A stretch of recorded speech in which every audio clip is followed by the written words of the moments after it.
Well, hello everybody. Welcome back to Horny Creek. My name is Mark.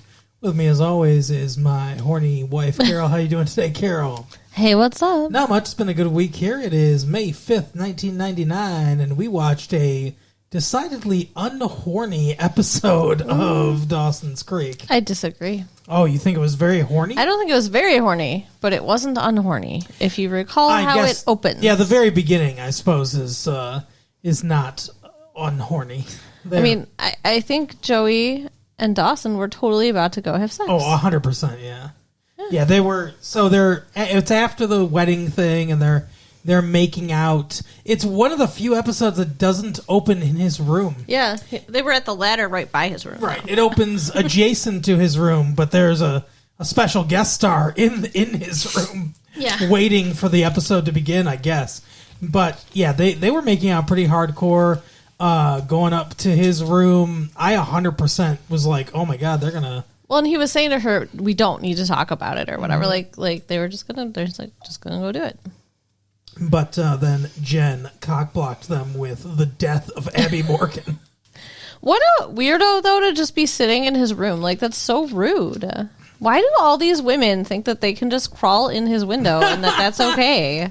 It is really weird. She was, like, just waiting there crying. Like, does the entire world revolve around Dawson's room? Apparently. I really feel like that's one of those things where it's like, it's the nexus of the universe or something.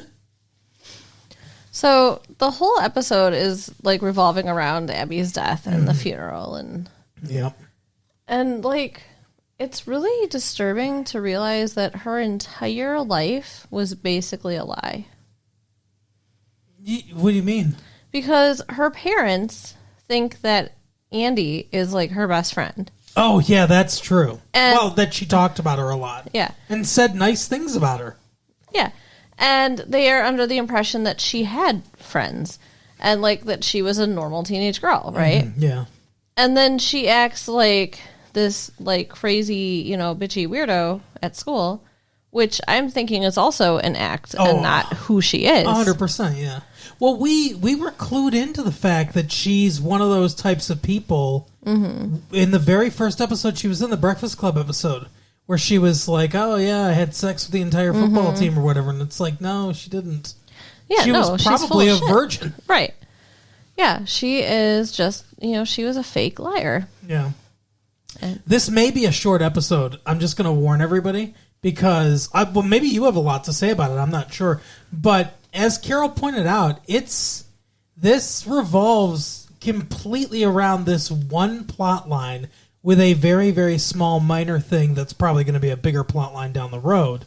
But other than those two things, like that's so I don't know that there's a ton of ground to cover necessarily, but it was a good episode. It was very I liked how focused it was, and it was very in-depthful, and it raised a lot of interesting questions, I thought. Mm-hmm. So not Andy, God.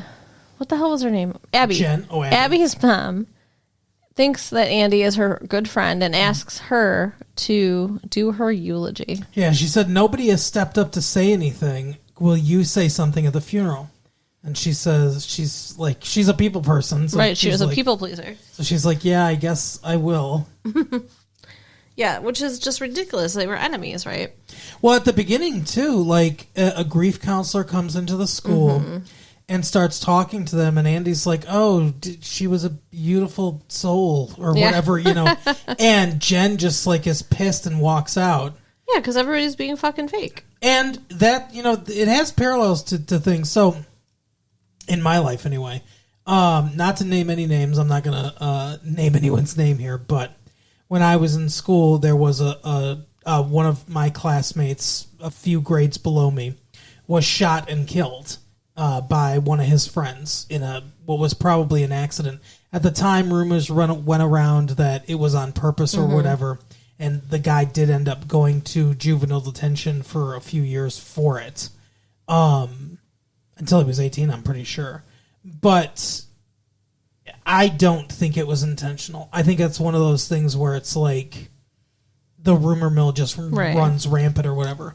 But anyway, after he was killed, they brought a grief counselor in, and they said stuff like, anybody that wants to not be in school for his funeral can, not be in school and everything. And many people didn't show up for school and didn't go to the funeral. But all of a sudden, everybody knew him and everybody loved him. Right. Like, everyone thought he was the greatest kid or whatever. And not like he wasn't super unpopular or anything, but he wasn't popular. He was just a normal student at a normal school, But it's one of those things where it's like everyone had a story about him or something like that afterwards, whether it was real or made up or whatever. I played basketball with him a few times. That's it. We weren't friends. We played basketball at the same park on teams and against each other several times during the summer. He was a decent basketball player, and that's the extent. And we talked on the court. That's the extent I knew about him. And that's what I told people. I didn't leave school. I didn't go to the funeral. Because we weren't friends. Right. We were vague acquaintances. Right, which is appropriate. Now, Andy and Abby were we're not vague acquaintances. No, they were enemies. Yeah, it's even like Abby was very mean to her, outed her mental problems and her family's mental problems to the school. She was cruel to her. And as Jen points out at one point, Andy is the reason that they were wandering around drinking on the beach. So, because she kicked them out of the wedding reception. Which, again, it's kind of shitty they're the only people in all of Cape Side not invited to this wedding reception. No, I know. And I said the same thing, too. Later in the episode, Jen takes it back and she's like, it wasn't your fault or whatever. But I like, if I were Andy, and I don't think Andy shows enough kind of guilt over it, I would feel guilty. Yeah, for sure. And I think a real person would. I feel like they just aren't focused on her character. Yeah, I agree. Yeah. But yeah, so her big stress is not the guilt, it's the trying to come up with what she's going to say about her. Yeah. Because she doesn't want to disappoint her mom. Which, I get that's nice, but she should have just been like, yeah, we actually weren't that close. There's a whole theme running through this episode of how to deal appropriately with someone's death. Because there is a bit of artifice in it. Yeah. Because you're not, as Andy says, she's focused on the parents and everything, which, the surviving family really probably should be the focus, whether it's true or not, which we see in a contrast between two speeches at the actual funeral. Right. Because Jen goes up there first to say something. I'm wondering if her family must not have even known that Jen was her friend, and that's fucked up because Jen was her best friend. She was so fake everywhere she was. Yeah. No, I know. Jen's not dealing with this well. No, not at all. She is crying. She's inconsolable. Grams tries to console her, and it does not go over well. Well, because she's using religion to try to console her, which is not helpful to someone who doesn't believe in your religion. And she doesn't believe in any religion. She's an atheist, which she has said since the beginning of the show. Yeah. Although I question whether or not she's really an atheist, and we'll talk about that later. Okay. But she kind of like flies off the handle at Grams is like, there's no fucking heaven. There's no heaven. There's no afterlife. She's not at peace. It's all random. Everything fucking sucks. Stop with this bullshit. Yeah. Stop with your fantasies. And Grams gets offended. Of course. And they argue back and forth. I can see both sides of the argument. Jen shouldn't be so dismissive and angry and yelling and flippant and But Graham should also kind of respect that that's not going to bring her comfort because that's not her belief system. Yeah. So that doesn't do anything. Yeah, there are different ways to offer comfort. That's like if someone that was close to you died, or like when your dad died. If I knew you then and I came up to you and put my hand on your shoulder and was like, he's with Zeus now.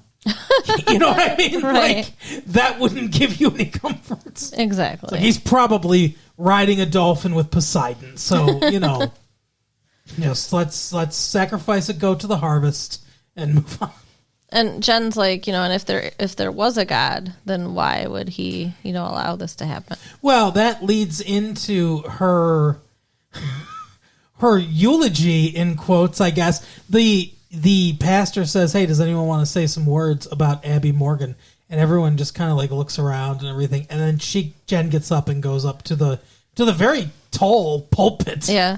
And proceeds to lay down a diss track against God. Yeah. And it is really bad. How horrible God is and everything. Imagine being a parent at your child's funeral and hearing someone say that it's not the senseless death of your child that makes her friend question God.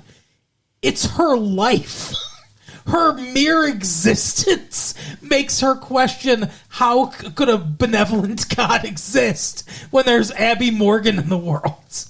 Yeah, it's fucked up. Awful. And she's like, she taught me how to do tequila shooters and just like all this shit that her parents did not need to hear. Exactly. And so then she gets down. No one's happy. Grams is fuming. Livid. As she should be. And then Andy gets up, and Andy gives the exact same speech, essentially, without dissing God. Mm-hmm. And in the appropriate way that you should. She says, like, there are people that do this, and they're like this, and then there are people like Abby that challenge you, that, like, she was true to her feelings about Abby, mm-hmm. in a respectful way that put a good light on it. And she really gave a masterclass of how you honor someone that's dead, because it's not about, honestly, it's, funerals are such a weird thing, but it's not about who Abby was as a person, really. It's about what the family needs to hear. It's, getting closure for them. It's, and her friends do. I mean, it's about coming together to grieve together, support each other. Right. But it's about, the people who are grieving, not the deceased. Yeah. And, earlier in the episode, Joey and Dawson are talking about her. And Joey's like, God, it's weird because, like, I fucking hated her or whatever. Mm-hmm. And Dawson, like, he's like, starts laughing. And he's like, yeah, she was such a bitch or whatever. Yeah. It's like, it's weird. Everything about her life was weird. It's weird that she was alive. It's weird, like, that she fucking did and said things. It's weird the way she died. Like, everything about her is weird. But Dawson, everyone's kind of grieving in their own little way. Mm-hmm. Andy is obsessing about what she's going to do to speak at the wedding. Dawson... The funeral. The funeral. Dawson is the wedding of Abby with Satan. Oh, dear God. Or whatever. Dawson is watching his movie and watching Andy's footage over and over and over again. Yeah. And Joey is, triggered to remember her mother. Yeah. So she's looking back at the photos and she, like, tells her dad, I can't get a clear picture of her in my mind. And she says to Dawson, she says that she never really processed everything with her mother's death. Mm-hmm. And that part of her just, like, thinks that it was a mistake by God, and one day her mom will just walk back into the room like, oh, sorry, we screwed up. Here's your mom back. Just like you got your mom back, just like you got your dad back. And Dawson's like, your mom died 3 years ago. Like, you got to start processing this shit. Like, that thought process is a little girl's thought process. Yeah. Yep. It's not, someone that's becoming a woman's thought process, which is completely correct. I don't remember. Did she get offended? Because I'd be offended by that. Not really. Not as offended as I thought she was going to get. I thought she was going to be pissed. But not really, no. She kind of just took it as like, okay, maybe I need to woman up here and take care of things, which she eventually does. Because at the end of the episode, she asks Dawson to walk her to the... She said she hasn't seen her mom's grave since she died. Because that would be acknowledging that she's dead. Right. And so she has Dawson walk her over to the grave, and then she mourns at her mother's grave. Yeah. It was very sad. But speaking of mothers, we'll get back to the we'll get back to the death of Abby Morgan again real quick.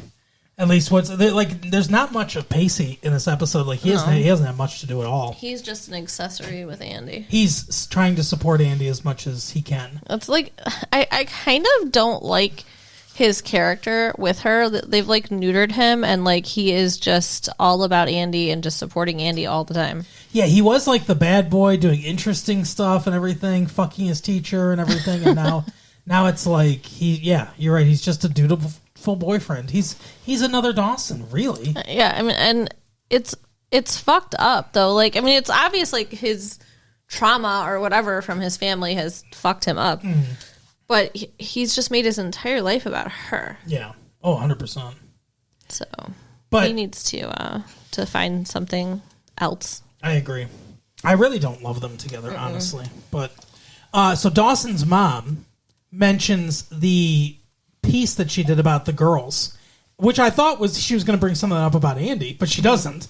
Abby, I mean, she says it got noticed by some people, and they're offering me a correspondence correspondent position. Yeah, correspondent position at a bigger station, and it's a lot more money, and it's a big advancement in her career, but it's in Philadelphia.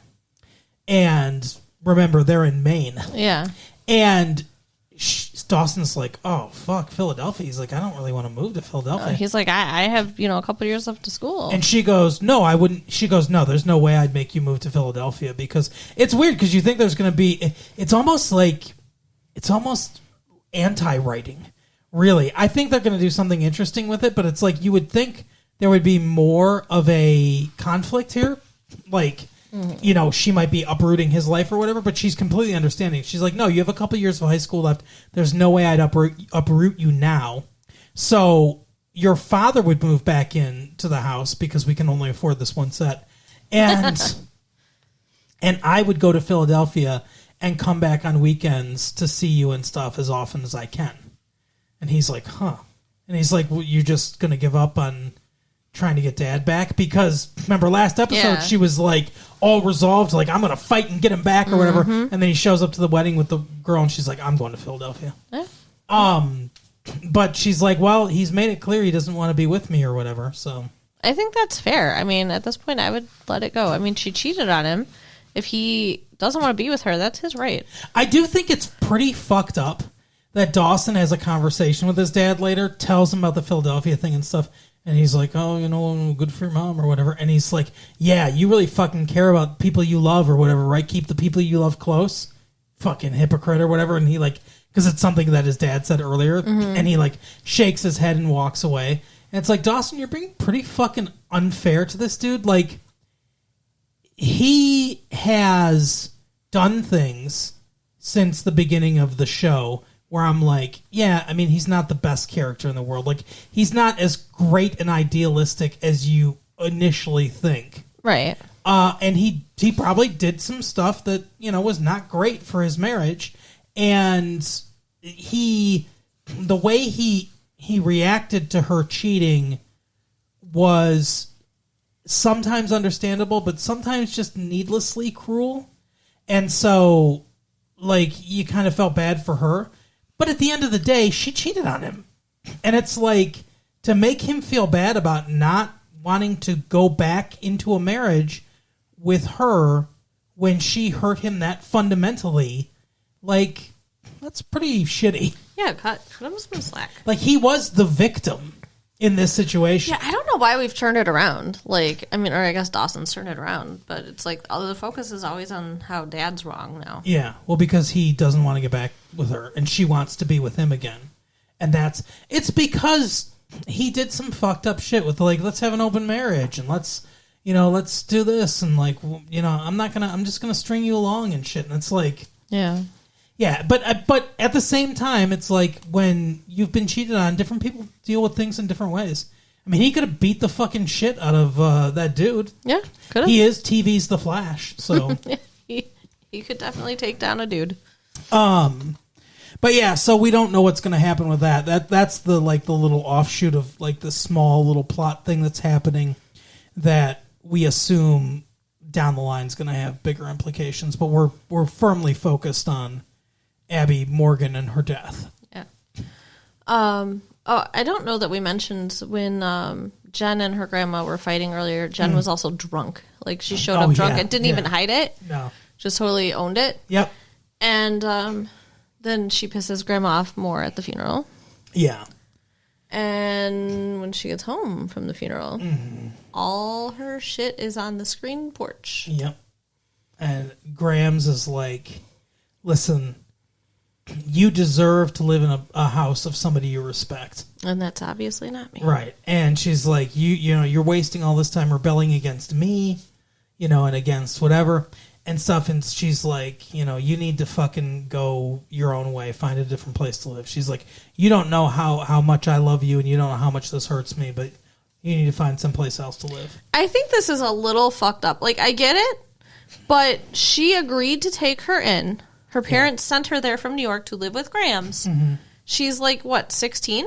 Yeah. So Grams needs to make arrangements for her, not just throw all her shit outside and lock the door. I agree. Like, she has parents. Right. Like, it's not like Grams is acting as her parent. I mean, she is, but it's not like Grams. It's not like her parents are dead and Grams is her legal guardian. Like, if anything, call her parents, be like, hey, I'm sending her back to you. Exactly. Not throw her shit outside and be like, figure it out. Yeah. I'm sure her parents would love that. Yeah, it's. I agree. It's fucked up. I think Grams is kind of in the wrong kicking her out. Yeah, and she's just standing there like dumbfounded, surrounded by all her stuff. So who knows what the fuck she's gonna do? She gonna go live with Joey? She gonna go try to live with Dawson? Right. I mean, that's where she always goes. Yeah, I don't know. We'll see. Well, I guess we'll have to see what happens. That could cause some conflict between him and Joey. Yeah, if Jen is sleeping there every night. Even if she has, like, you know, her own, presumably she'd have her own room, but still. But that, like, so with Jen and God, that, like, diatribe in the church and the screed that she fires off at Grams, I don't think someone can be that angry at God and not believe in God. Like, I think deep down she thinks there's something anyway. Yeah. Because she's really fucking pissed off. Yeah, I agree. I mean, you can't hate something that you don't believe in. Exactly. I mean, it's not like she's spewing the venom at, like, Christianity necessarily. It was definitely directed at God. Yeah. Oh, yeah. Like I said, she went into the church and she was just basically like shook her fist at God and was like, yo, God, I'm gonna lay down this track. No Vaseline, God. Yeah, so she went from denial to anger, and she stopped there. Yeah, she's camping out. Right. But yeah. So the other thing that happens is Andy is looking around for stuff to talk about Abby because she doesn't know Abby that well. Mm-hmm.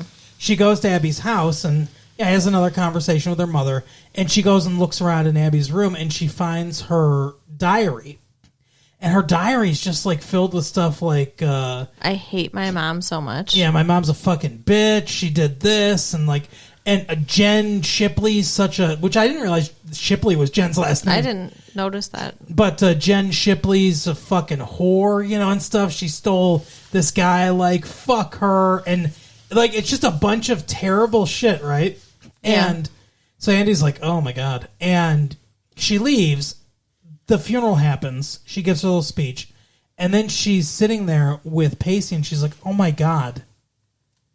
Abby's got a diary, and if her mom gets a hold of it, her whole world's going to be, like, crushed. Yeah, I mean, I can't even imagine that would be so hurtful. So she goes in, she knocks on the door, no one's there. So she just walks in. That's crazy. These New England people are different. Yeah, seriously. And she sneaks up to her bedroom. She grabs the diary, and then she sees Abby in the mirror. Mm-hmm. So for a very split second, I was like, "Is this supposed to be Abby's ghost or whatever?" And then I thought, "No, she's nuts. Like she's gone from." Was she supposed to be manic depressive or whatever? Yeah, bipolar. Yeah. So now she's they call it bipolar now. So now she's I guess hallucinating. Is that part of manic depression? It can be. Okay. I mean, sorry, bipolar disorder. It's not always. The same thing, even with just depression, can also have psychotic features. Wow, nice. Nice to have some psychotic features. Little mental health education. Real estate agent for your brain.